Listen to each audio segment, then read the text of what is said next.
assalamu alaikum, Jiayanu, Pakhair Agale, Ni Hao, Shunashume, Washmale, Ohio, Gonzaimus, Guten Morgen, Ola, Bonjour, Kaifahal, assalamu alaikum, ladies and gentlemen. Thank you very much for tuning into PT World. You're watching World this morning alongside Maha Makhdoom and Shahzad Khan. Hello, Maha, how are you? Hello, Shahzad. Assalamu alaikum, everyone. I'm very well today. How are you, Shahzad? Because you weren't very well yesterday. Well, I don't know what to say, but it's just a part of life, and I Yes, think that's absolutely. how it is. There are days when you're full of energy, then there are days when you're not, and then there are days when you're thinking that you're not fine, but you are probably. Yeah, so I think it exactly. was one of those days, and it's perfectly all right. I I'm think happy the to be weather back. is also like that, where you think you're getting sick, but you're not. You're just actually cold, and you just want to stay in bed. Yeah, so. the weather is very tricky these days, and over here in Islamabad, it's raining, ladies and gentlemen. The weather outside is superb, and thank God that we really do not have to encounter smoke that much over here in our city. Yeah, because it was starting to get a bit, we could feel the effects, but we're a bit more spoiled than other cities because we don't suffer from smog as much as Lahore and Peshawar Yeah. and all these other But places other of than the- that, I have got a funny fact to share, and that is that today when I woke up and I could feel that, it is very cold in my room. And then I looked around for a heater, and I didn't have a heater because my daughter was getting ready for school, so Aw. obviously I had to sacrifice. But then I counter-checked, and one of my room windows was open, so then I knew that why my room was very cold. Okay, excellent. So you But- have to be extra careful about that. Absolutely, and do be careful because the weather is changing, so you need to dress accordingly and look after all the little ones in the house. So I as well. think it's about time that we move on towards our public service Yes. message, and Maha's going to do the honors. Thank you very much. No problem.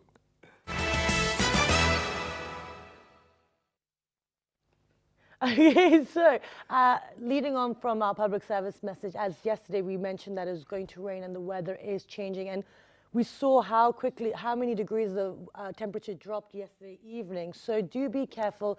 During the day, it's not as cold, but it does get colder, and it's a bit deceptive because it's actually cold, and you're going to step outside, and then you're going to end up catching a sick because you're not dressing accordingly. And especially if you have little children, especially with schools, there's flus and there's viruses going around. So be careful. And And I've got the weather update Yeah? alongside me as well. That's why I Great. was checking my cell phone. So, ladies and gentlemen, today in Islamabad, it's 14 degrees centigrade. Right now, it's not raining, but it's going to be very cloudy till 1 p.m. And then after 1 p.m., it's going to rain again. And for all those people who actually want to endeavor to a long ride, or probably they want to go somewhere, please make sure that you drive very safely because the roads are very wet and they can be slippery. exactly, people get a bit more adventurous when they're driving. So please be And we careful. do not even have a habit of maintaining a distance from the next car, so please make sure that you maintain your distance. I got my road rage a little bit today, and I was. What happened? What happened? Nothing. They Share. were moving out of the way, and Yeah. I was flashing. Like I flashed them once. I gave it a bit of time, and they just wouldn't move. So it was really bad, and it's so dangerous. But why aren't you getting used to it? Because it's like an everyday thing now. I- Because that's what happens to me. So whenever I'm driving towards work or wherever, so all those people who are in the fast lane, no matter how much you flash, until you're going to honk, they're not going to move. The thing is, I try not to honk, but the thing is, I'm not used to it because I feel like if you become used to it, then you become part of the system that continues that kind of behavior. Yeah. I know it sounds irrational, but you have to change it at some point. So if people stop reacting, then you're going to stop changing. Do you know what I mean? You need to raise the awareness. Yeah, of it. exactly. And that's what we are doing. But other than know. that, Ma, there's one Yes. more thing which I wanted to ask, and that is that, since you're one of those people who are very empathic and very compassionate and want to help people, Yeah. even the animals too as well. Do you break think my that heart. you have ever came up with such a voluntary action of yours where you think that it's going to end up in the development of the nation or the country?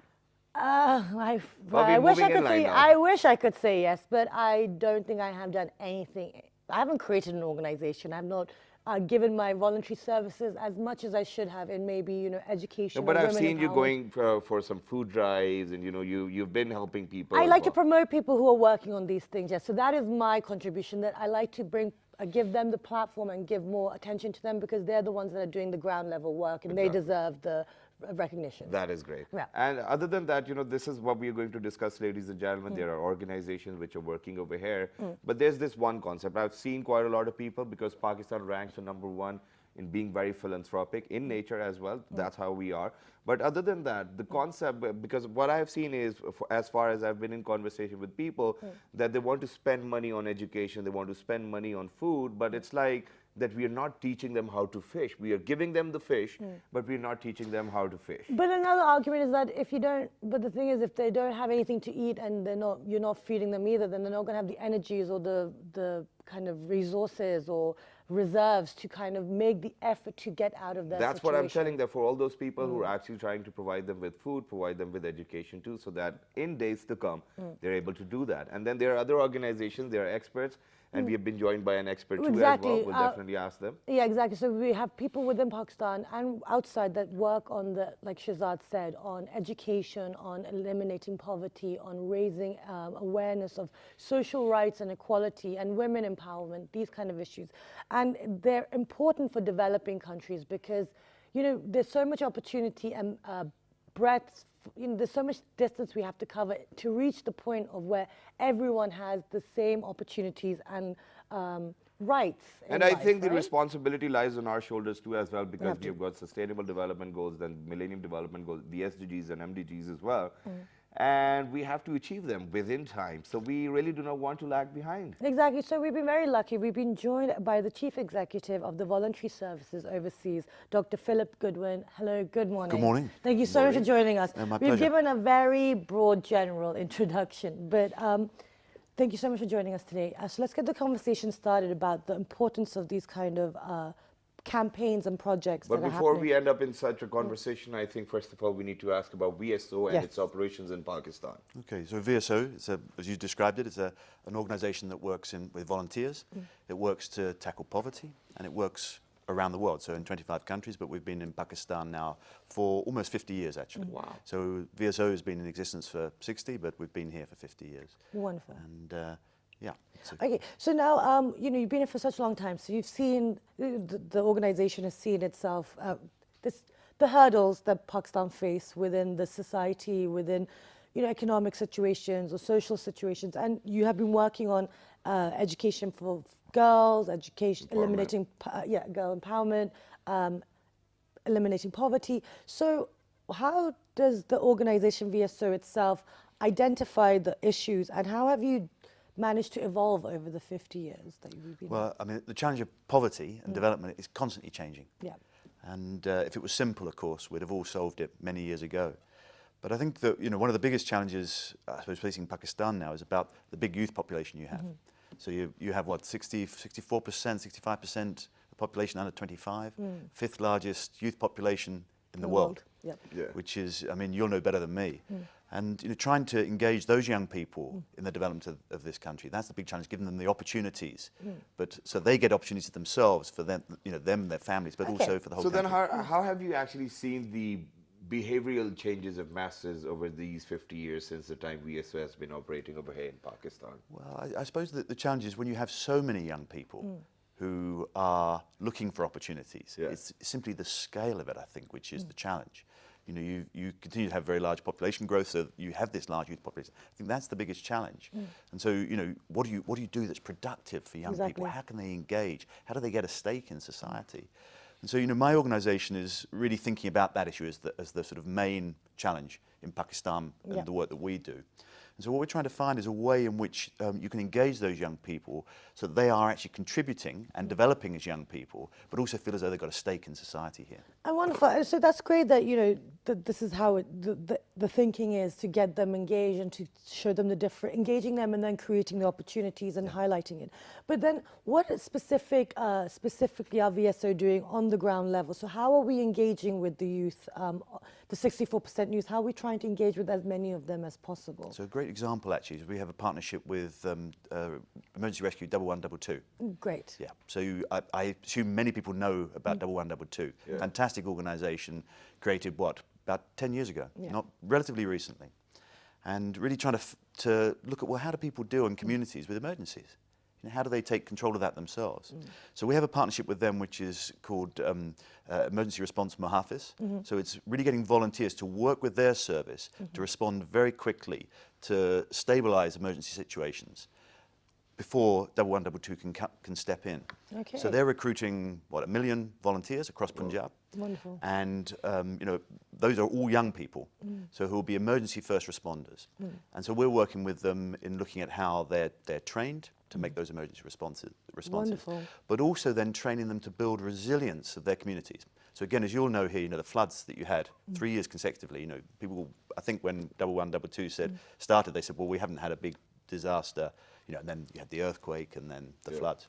So how do communities respond before everyone else can get involved? How can they plan for things that may happen to them and they can prepare? So we're involved with them, and we think that's a really constructive way of engaging young people. It is great, Absolutely. but I think my next question is going to be a bit vague, or probably some people might find it funny too, and that is that earlier you said that, engaging people where there are opportunities. Do you think that the masters over here believe that being associated to a project voluntarily is actually an opportunity for them?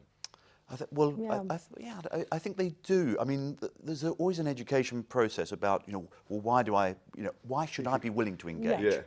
And so, we shouldn't make any assumptions around, there's got to be something interesting for young people. They've got to see something for themselves as well as their community. So I think there's a journey you take people on, which is, this is the same anywhere, by the way. This isn't just Pakistan. Yeah. This is the same globally. Exactly. So, I could transport you into, I don't know, Tanzania now, or I could transport you into the UK. It's the same question. Why do I participate?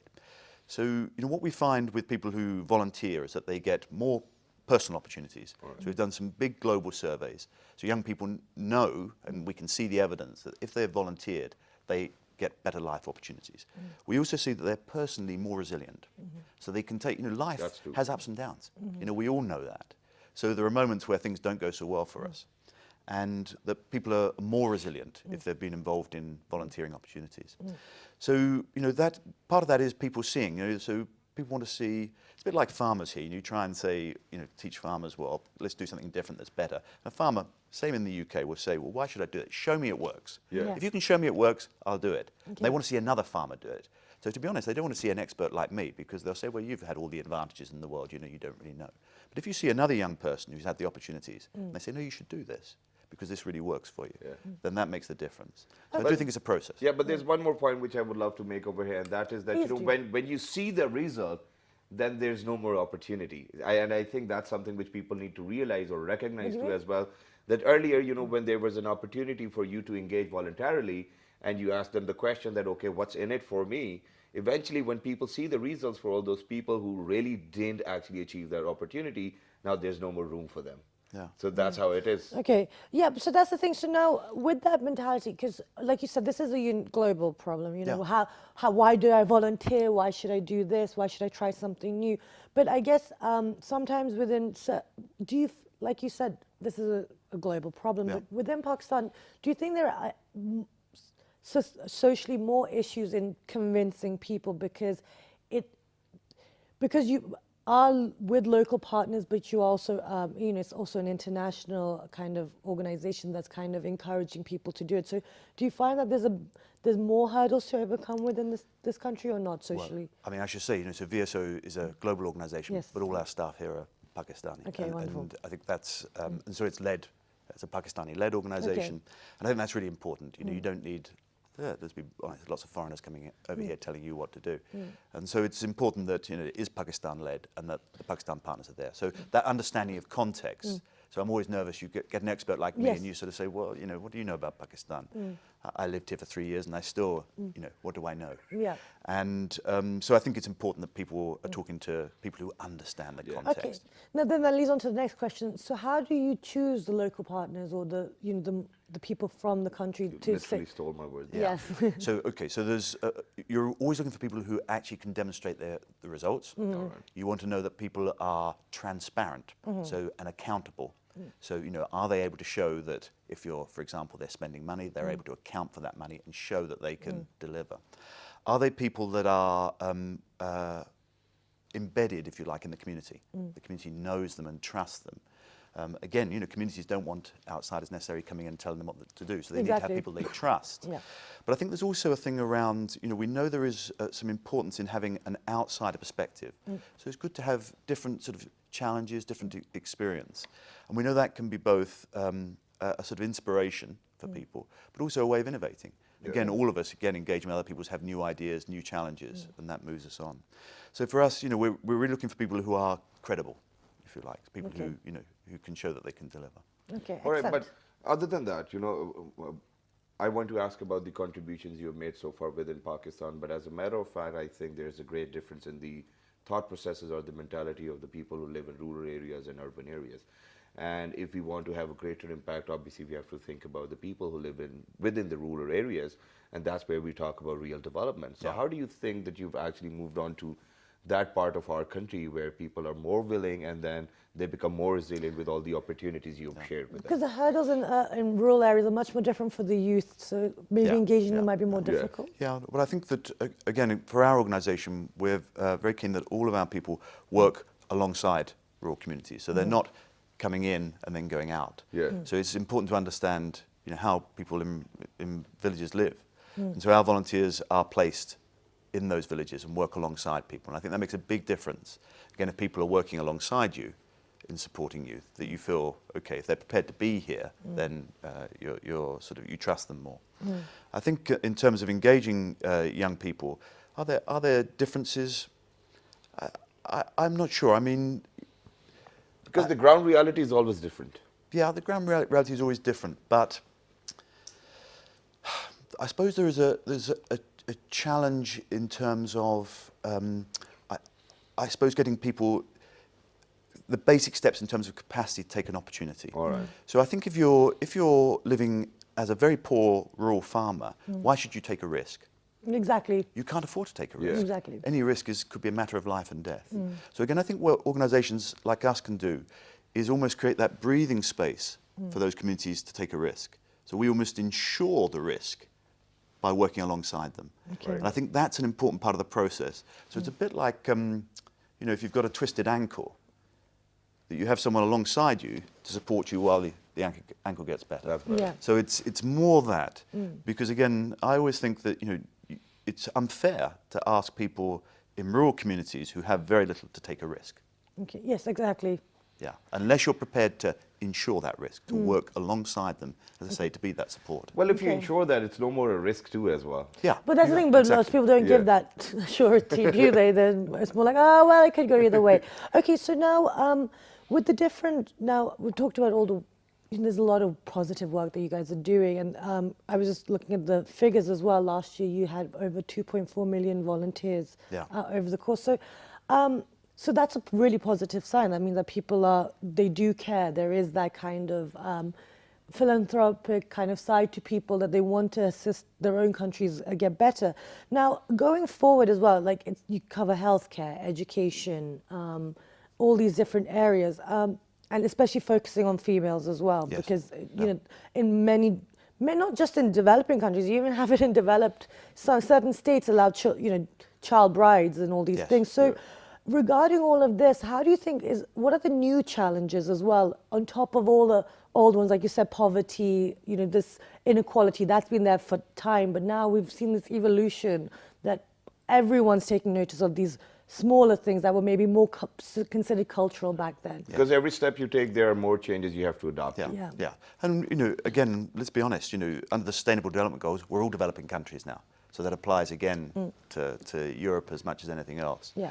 And, there are challenges of poverty in Europe as well. So, these are not things that are simply resolved.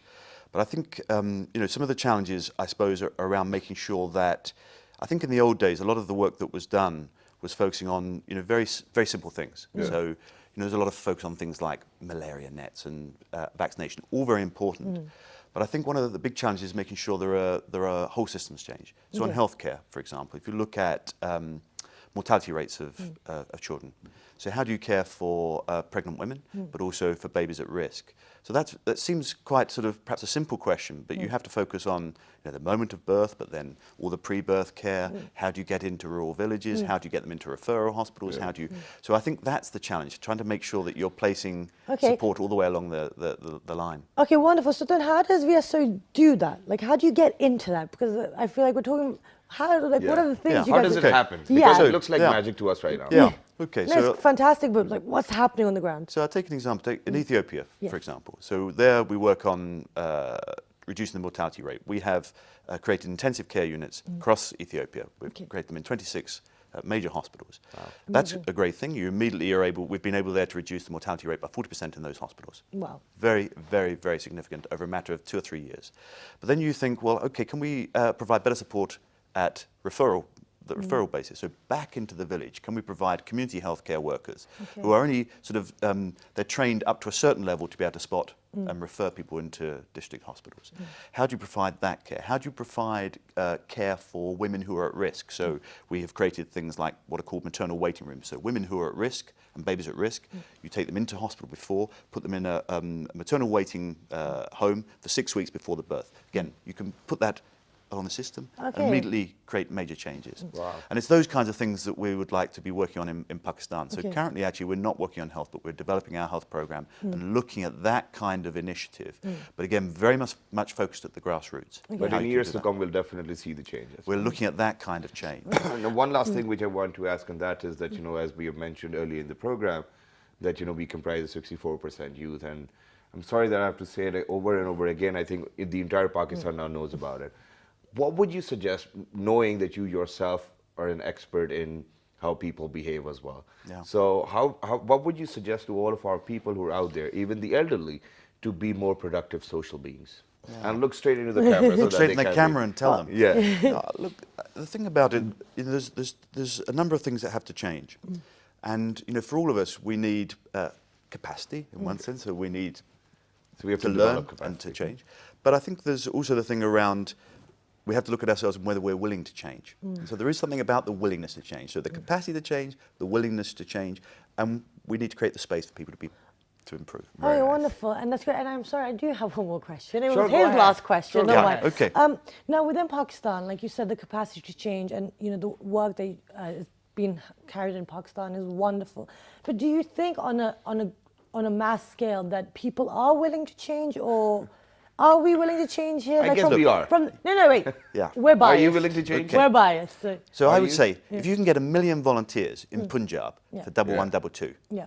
you're willing to change. And so, what number are we at right now currently? With You've got this? you've got 1 million volunteers. We- You've got 110,000 volunteers out of the 1 million target. Okay, Sorry, wonderful. And that's in a matter of 2 years. Okay. So that target will be reached. I'm ready to volunteer. Okay. Mahari, Well, let's see if you I'm do. ready to volunteer, and I'm Let's not see. just saying it on Okay. television. I'll get in touch with you. Okay, wonderful. But great. We've actually run out of time, but there was more I wanted to ask about the different works that you guys were doing within Pakistan. But thank you so much for being here. It's been my an pleasure. absolute pleasure to find out more about the voluntary service. And keep up the good work. Thank you very Thank much you so indeed. much.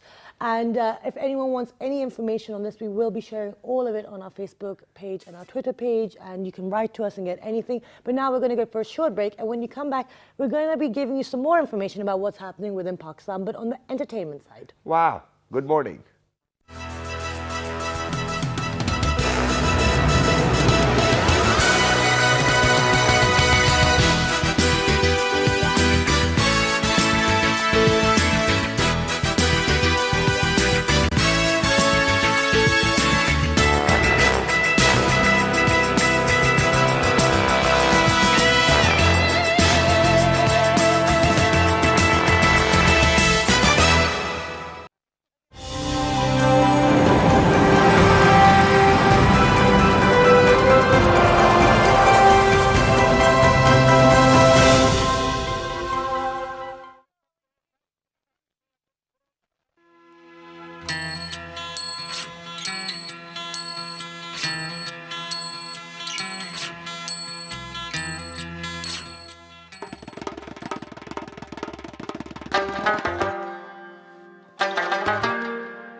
The ancient city of Taxila is the heart of stonework in Pakistan. This art, which has been preserved and practiced for centuries, can be seen on many major landmarks of the country.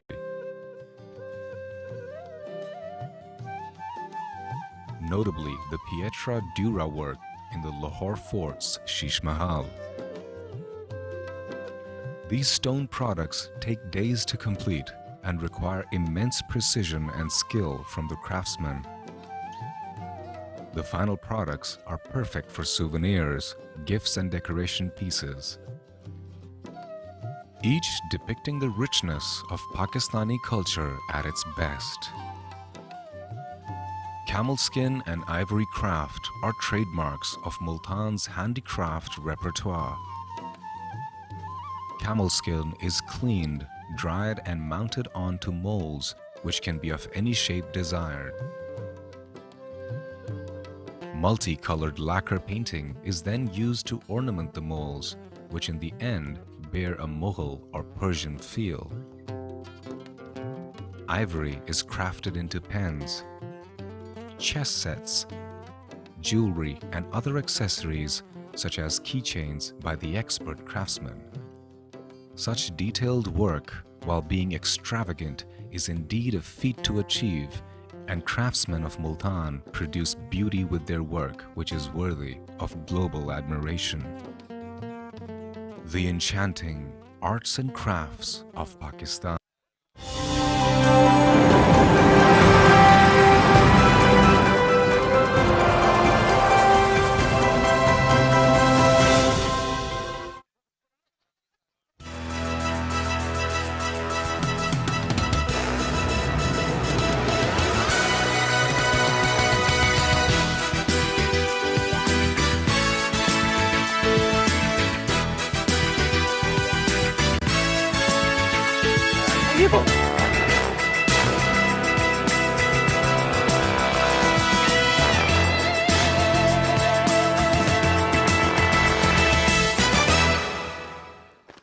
All right, ladies and gentlemen, welcome back for everybody who just got tuned into PTY. You watch your world this morning alongside Maha Maktoum and Shahzad Khan. Yes. Earlier, we were in conversation with Dr. Philip, and we were talking about all the voluntary services VSO was offering and how many volunteers or people are ready or willing to volunteer within Pakistan, and the number is 110,000 For 1122 out of million. Yeah, services, for exactly. 1122 Muhafiz service. Exactly. But right now, And the thing is, there are lots more things going on, but we didn't get time to talk about it. But if you do want to get involved, you must, because at volunteering, it really does build character. and we've got all the addresses. We're gonna and be if there. there are people who want to do it, so Yes, we'll yes. definitely tell you our Facebook fan page and our Twitter page by the end of the show. Exactly. But now, Shahzad, we're always, everyone's always complaining, oh, there's nothing social happening within Pakistan, there's nothing happening. But yes. Yeah, I think that is a very valid complaint. But other than that, when there's something happening, everybody's going crazy and asking for the person who's actually behind the project so that they can seek for free passes Yeah. or probably tickets so that they can actually be a part of that show. But the wonderful thing about this human being is who actually founded the Music Mela 3 years ago and is now establishing a new art festival, was that it was for free. It was something communal. It's about appreciating the arts and the artists and bringing awareness to people that deserve talent and recognition. They've got talent, so they deserve the recognition. I think, Mao, for the people of Pakistan, only if we are going to say the word art and then langar, they'll know that it's for free. Exactly. And so this is the new music, Sensation, yeah. the music cultural festival that will be taking place in Pakistan on the 2nd and 3rd of December. This person did start the Music Mela 3 years ago, and he is our very own living legend, singer, talented musician, Areeb Azhar. Assalamu alaikum. Good morning. Salam and good morning. Thank you so much for joining Thank us you. today. Thank you. I've been talking about this art langar for about a week or so, So now. I'm I'm sorry, glad. I don't want it to be controversial, but Oh, you gosh. can definitely be very diplomatic about it. So Music Mela has been happening for the last 3 years and it was very successful. Why do you think that there was a need for another niche to be created? Well, I established Music Mela in 2014 and then joined hands with my friend Zija, who has his NGO called FACE, Foundation for Arts, Music and Education, Arts, Culture and Education. And then we got a grant to do 2 more years of Music Mela, which I curated. But I felt, I felt that the first Music Mela that we did in 2014, it was something new, and it had that spirit which I really wanted a festival to have. Yeah, I really have and felt I that. felt that the second and third Music Mela, which I was involved with, was also beautiful and a great experience for all of us involved who were also involved in organizing it. I felt that some oomph, something we were missing out on, and some things we were compromising on. Okay. So for a while, it's just been growing in my mind to establish, to follow through with my vision in a completely unadulterated manner. Wonderful. And so beginning of this year, I told myself I'm doing another festival, and I didn't know what I'm going to call it. I didn't know what I would do. I was experimenting with a few ideas. Initially, there was an idea to do a street festival. Oh, wow. But then we just couldn't really figure out where to do it and how I would. And then an interesting thing happened. I started watching videos of the Burning Man Festival in the US. Oh, yes, okay. And well, we've all been watching, who festival goers love that. It's one of the best festivals in the world. It's a really inspiring festival. People call it the New Age hippie festival Yes. of the US. But I went deeper into it and started studying the model of the Burning Man, and discovered that there's a man called Larry Harvey who actually put it together, whose vision it is. And I think I've seen all his interviews that exist on YouTube now, and every article and thing that he's written. And that really inspired me, because it felt that he's expressing exactly what I want to express also. And so then I took the plunge and decided on the Art Langar. Yeah. And that's great. And for all our non-Urdu speaking viewers, what does it actually stand for? A langar is a beautiful word because it transcends cultures of the subcontinent and is used by all communities. And langar basically means the free food that's distributed at shrines and temples. Amazing. And it can also mean a communal kitchen. But in its root, the origin of the word, it can also mean an anchor, the anchor of a ship. Oh, wow, okay. And it can also mean a plow, So it has all these beautiful meanings, positive meanings. which make sense in a festival. So the concept of Art Langar, I wanted to introduce the concept of langar, or a communal food, with art and music for two reasons. One, because people often think that music and arts is a useless activity of society. It's not a productive activity. I don't like those people. I do have no do I. So, well, we would try to educate them, not Yes. dislike Yeah.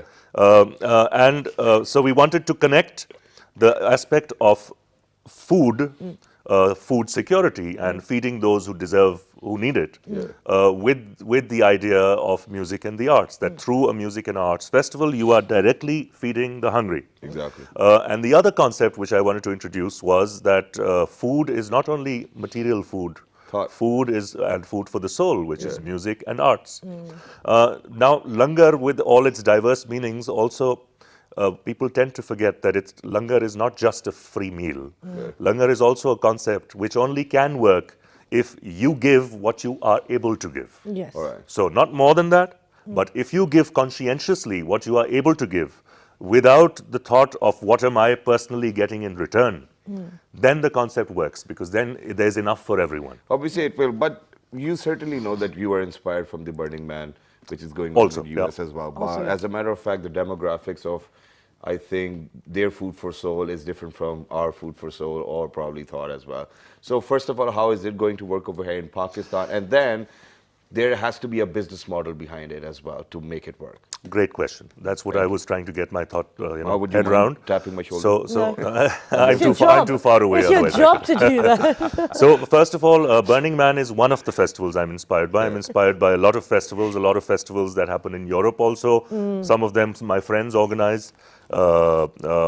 And because I lived in Croatia, as you guys well know, Yes. for many years, and one of my closest friends has become the organizer of one of the biggest festivals there, which I'm also very inspired by, called the In Music Festival. And also, I am very deeply inspired by, have been since I was a child, by our Sufi festivals that take place at the Urs Melas. And that's where the concept of langar comes from. And the concept of our Sufi festival, of the shrine festivals, is that everyone is welcome. Bring what you can to the table. You And know? one just ended at Baba Farid Ganj Shakkar as well. In Park Patan. So the business model behind it, there is always a business model. I mean, a working, a practical model to make it work, even behind a Sufi festival. People say that it's all happening miraculously by the power of the Almighty, and it is. Of course, everything is happening miraculously by the power of the Almighty.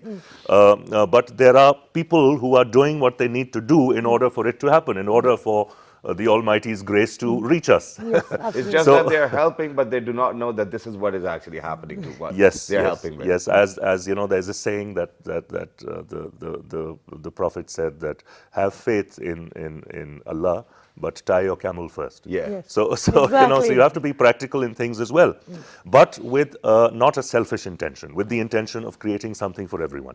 So the model of the Art Langar is that we're charging tickets. Okay, great. So we've kept a 1,000 rupee ticket for adults and 500 for students. So we hope that it's for everyone in Islamabad and Rawalpindi who are into the festival scene, who are into music, it's affordable.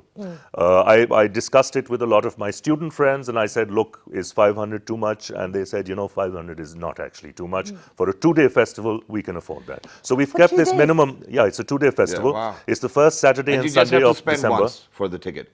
Sorry? Or you have to buy a ticket every day. No. You buy one ticket Oh, that's for cool. 500 rupees. It's worth both days. You arrive at the entrance. We tear off a little bit of the ticket, and you get a festival band. And then next time you arrive just with that band. You Very can nice. come in and go out as much as you want, as long as you have the band. And so there are 3 components to the Art Langar, which is what makes it different from the Music Mela or any other festival that's happening in Pakistan today. First is, of course, the music aspect. And since I'm a musician myself, and I've been working with different musicians and promoting musicians also, so I'm well connected with all the diverse musicians in Pakistan, the folk musicians, the classical musicians, the rock musicians, But you have contemporary a musicians. bit of everyone on the list as well. Yes, so we've got a mixed langar cuisine for the 2 days of music. We've got 12 acts on the first day, 11 acts on the second day. We've got headliners like QB, Mikal Hassan Band, Overload, Sketches, who also organize their own Lahuti festival in Hyderabad, Bakshi Brothers, who were in Coke Studio, my own band, Malang Party, who were also on Coke Studio, Jasim and the Pindi Boys, and Shajar from Karachi, who were on Pepsi Battle of the Bands, a bunch of folk musicians. So it's a nice mix of music. The second component is that Some of these bands used to come on our show, but now don't. Oh, we'll bring them again, because they'll all be here for the Art Langar. Okay, excellent. So the second component is installation art. And installation art, not many people in Pakistan are aware of this word, installations. So an installation piece of art is when you combine different techniques of art to create something. So you can combine sculpting, you can combine painting or engineering or visuals, and you can make architecture, you can make something with cloth, wood, metal, anything you like, and create something that expresses something. And that's installation art. So for example, if you go to the PNCA, the Pakistan National Council of Arts art galleries, they've got some nice pieces of installation art there. But for the first time in Pakistan, inspired by the Burning Man concept, we're bringing installation art into the festival outdoors. So people will be doing it. So people will be finalizing their projects there. They've already started doing it. For this, we're collaborating with the art and design departments of multiple universities in Islamabad and Rawalpindi. NCA Rawalpindi, ComStats, ICRA, NUST, and a couple of more. So, Okay, so so this wait. Art Langar is happening on which dates? 2nd and 3rd of December, first Saturday, Sunday of December. Tickets will be in the market by day after tomorrow. Okay, wonderful. Now the whole Tomorrow. That's so.